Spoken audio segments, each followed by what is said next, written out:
Greetings, metal brethren, and welcome to London. At the end of 2025, MTV Europe went off the air permanently.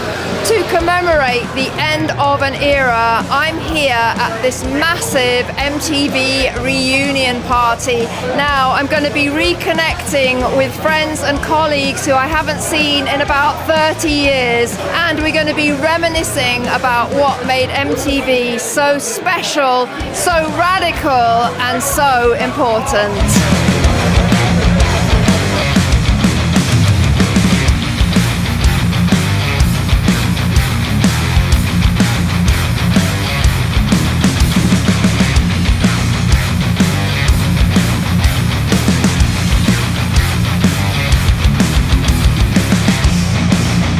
First of all, thank you so much for organising this party. I think it's so important what you've done tonight. Well, the important thing is getting all my favourite people in a room. I mean, that's the most important thing. It was a kind of life-defining experience for hundreds of people who worked at MTV. We made up the rules as we went along. We did TV without a clue. We changed all the rules, and it was a magical time. So we have to celebrate that as often as possible. It's amazing seeing your whole life flash in front of you in one night. Yeah, it's quite an emotional experience seeing everyone because we were a very close-knit group. What do you think made MTV so special? Because I feel that we were there at a groundbreaking period. Yes. Well, it was a television program made by young people for young people. It wasn't like the older people doing TV in a sort of slightly condescending way for the young people. It was young people partying, living the life, hanging out with the rock stars, creative talents. The average age was 24, and that I think was one of the keys. And for even the artworks, the promos, yes. They went to universities and got students to make the promos. They didn't hire expensive designers. It was all very young, raw energy and creativity. MTV stood for more than just music television. It stood for rebellion, it stood for breaking the rules. I mean, being there when the wall came down, breaking the mold on television, how stuff was made. I mean, it really was that magical time where we defined culture and did things a different way. And so many amazing things happened in that era through the 90s and the early noughties. Yeah. So, I think it'll always be a thing. BJ Enrico! But it's such a pleasure. Back to when it all started. Probably the most unique experience I've had in my whole life. And the fact that we're here 30 years later, just reminiscing this whole thing. I mean, I got such a huge connection. And it taught me so much.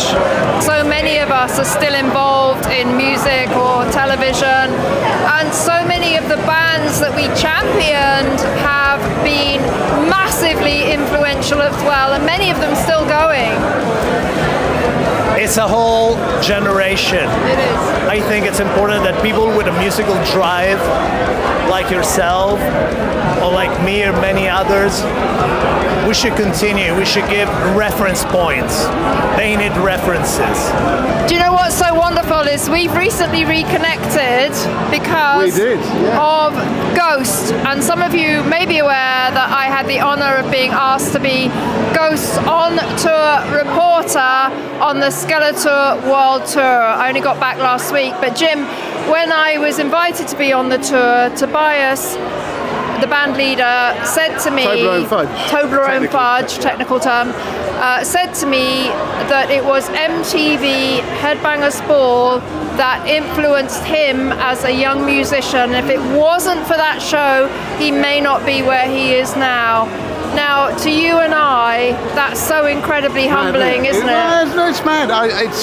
Do you know, I did I worked on the Black Sabbath show in the summer, and I met Whit Crane from Ugly Kid Joe. Yes. And I was talking to him about how we championed his video on MTV, and he was kind of like so you're responsible for that. And it's a bit like, well, no, we just put your video on. And it's that thing of, the joy of it was we didn't realise the impact we had. I don't think. There wasn't ego involved, we just loved the music. And I think we really cared about the bands and how they were presented, and we wanted them to be shown in the best possible light and for them to be able to speak their truth and what they wanted to say. I think, yes, absolutely. And I think with the bands and the music in general, with the kind of the more mainstream stuff, there was a more of a business outlook on it. But when it came to the niche shows like us, Headbangers and 120 Minutes and Party Zone, they just went, that's what you do. Get on with it. We don't. I mean, they didn't. I remember Brian Diamond, who's here somewhere. Every time I speak to him, I always say Meat Hook Seed, because I remember once asking for a Meat Hook Seed video, and he was like, "What even is that?" And it's like they're on earache, and he was like, "Just get it yourself. I can't be doing with that." What do you think was so groundbreaking and special about MTV? Well, we were at MTV Europe, and I think the clue is in the name, in that it brought together a lot of Europeans in one place. So obviously we're British, but the office, we didn't represent the majority. There were people from all over the place. Yeah. You know, it brought also the youth together all across Europe. In a way, there was a youth culture, same youth culture, and that's an MTV was the key, was the anchor. Everybody, whether you went to Spain, to Amsterdam, to Bosnia, to Istanbul, everybody was watching MTV, you know, and yeah, I mean, that doesn't quite exist like this anymore. It's all changed. I mean, you know, it brought us together. It was unifying. We were given a lot of freedom, yes. And I relished that, really. And that was the good thing about it, that we were able to break ground. That kind of freedom we had to explore music from around Europe and wider, it was wonderful. It was a unique experience. It's a bit like punk rock. Yeah. The do-it-yourself ethic. The fact that after MTV, I think it took away the snobbery and the BBC. I don't mean that rudely, but the BBC-ness of everything. And it's just like, get a camera, film something, and that's what people do now. You know, that's what we all get our phones out and make videos.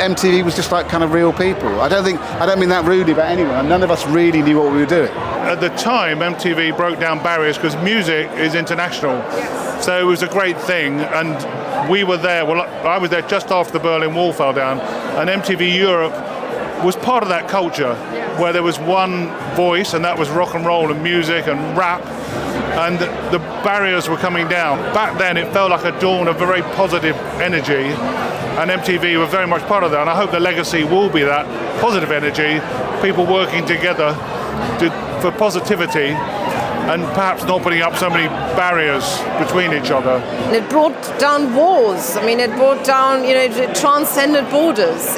You know, we created a movement. We did Rock the Vote. We did peace movements. We did Greenpeace stuff. You know, it wasn't just. There's also musical activism. We also did. You know, it was. I think it'd be eternal. I'm just concerned about the fact that people don't realize how important it was. And people are cynical, and they think, okay, well, they switch it off, it's over, it was old, we got YouTube, we got whatever, TikTok, it's not the same. You're not understanding the value. I'm glad that we had that time that we had to do what we did. Me too. Yeah, it was just the people that we gathered in one space, whether that was in the studios or whether it was in the pub afterwards. We had some really good times. Because you switch MTV off and you switch off a guide. Yes. And people, they don't work with algorithms. They don't know what the hell to do with those. You don't learn anything from those. You need faces, reliable people, people you can trust. like the people at the record store or the VJ, but you need familiar faces who you can trust. So that is it for my little report from the MTV Reunion Party. Back in the day, MTV really knew how to party, and I can tell you that most definitely has not changed. Bye from the MTV Reunion Party in London.